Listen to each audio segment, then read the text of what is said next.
نہیں کرتے, محبت بانٹتے ہیں ہم, اداکاری نہیں کرتے.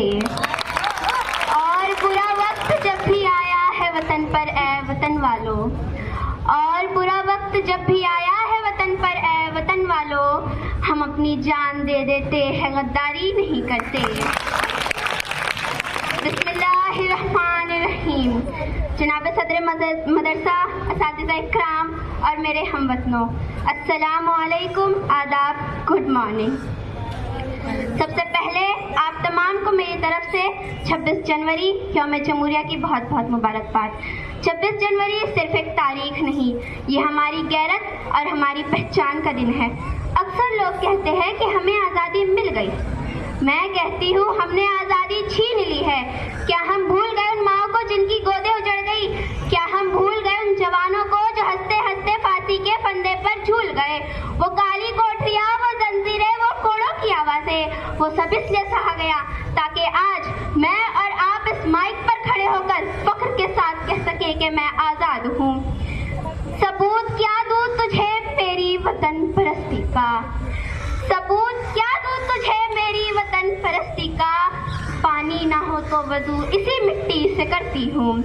جناب صدر, اس لیے میں یہاں پر یہ کہنا چاہتی ہوں کہ میری پہچان ہندوستان, میرا ایمان ہندوستان, میری یہ آن ہندوستان, میرا سامان ہندوستان, میری عزت اسی سے ہے, میرا عنوان ہندوستان, غموں کی بھیڑ میں شان, میرا گلزار ہندوستان.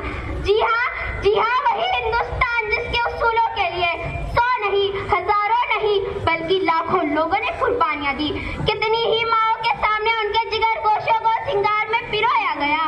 کسی بے گھر سے پوچھو گھر کی قیمت, اور کسی غلام سے پوچھو آزادی اور وطن کی قیمت, تو پھر احساس ہوگا کہ جس سرزمین پہ ہم رہ رہے ہیں یہ رب کائنات کی کتنی بڑی مہربانی اور انعام ہے. میں مر جاؤں تو میری ایک الگ پہچان لکھ دینا, میں مر جاؤں تو میری ایک الگ پہچان لکھ دینا, لہو سے میری پیشانی پہ ہندوستان لکھ دینا, لہو سے میری پیشانی پہ ہندوستان لکھ دینا.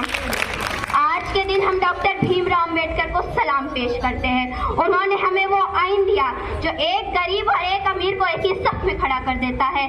ہمارا دستور ہمیں یہ طاقت دیتا ہے کہ ہم سوال پوچھ سکیں, ہم اپنے حق کے لیے لڑ سکیں, ہم اپنی مرضی کی زندگی جی سکیں. یاد رکھنا, جس دن یہ دستور کمزور ہوگا اس دن عام انسان کی گردن جھک جائے گی.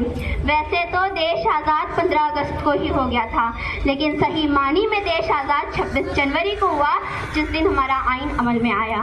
یہ وہ آئین ہے جس کا کوئی مذہب نہیں, جس کا کوئی دھرم نہیں, جس کے لیے کوئی امیر نہیں, جس کے لیے کوئی غریب نہیں. اس آئین, اس قانون کا بس ایک ہی مذہب اور ایک ہی دھرم ہے, وہ ہے انسانیت. لیکن آج میں اور یہ سرزمین آپ سب سے ایک سوال پوچھنا چاہتی ہوں.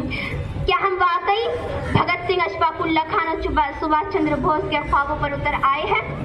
آج جب ہم اپنے آس پاس نفرت کی دیواریں دیکھتے ہیں, آج جب ہم غریب کو مسجد پستا ہوا دیکھتے ہیں تو ہماری روح کانپ جاتی ہے. آپ سب سے ہے, کیا ہم آزاد صرف جھنڈا لہرانے کے لیے ہوئے تھے, یا پھر اس لیے کہ ہم جہالت, غریبی اور ناانصافی کو جڑ سے اکھاڑ سکیں؟ یاد کیجئے, کیا یہ وہی وطن ہے جو پہلے ہمارے خوابوں میں ہوا کرتا تھا؟ جب ہندوستان میں گورے مگر من کے کالے انگریزوں کا ناپاک سایہ پڑا, جب وہ سازشیں قوم ہمارے تخت و تاج کی مالک بن بیٹھی, تو ہم سب نے ان سے مل کر لڑائی کی.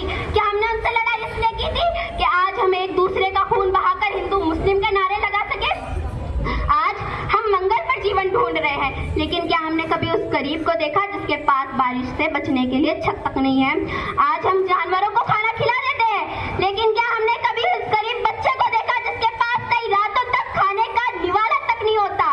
جناب صدر, بات صرف یہی پر ختم نہیں ہوتی. آج 26 جنوری کے دن اپنی ٹی پی کو 3 رنگ میں رنگنے سے اگر آپ اسے اپنی دیش بھکتی کہتے ہیں, تو وہ غریب بچہ جو فوڈ پارک پر شدید گرمی پر بھی ترنگے بیچتا ہے, کیا وہ اس کی دیش بھکتی ہے؟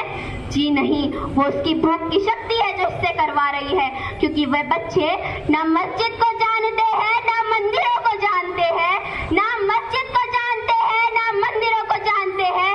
بھوکے پیٹ تو صرف نوالوں کو جانتے ہیں, نوالوں کو جانتے ہیں. جناب صدر, بات صرف یہیں پر ختم نہیں ہوتی.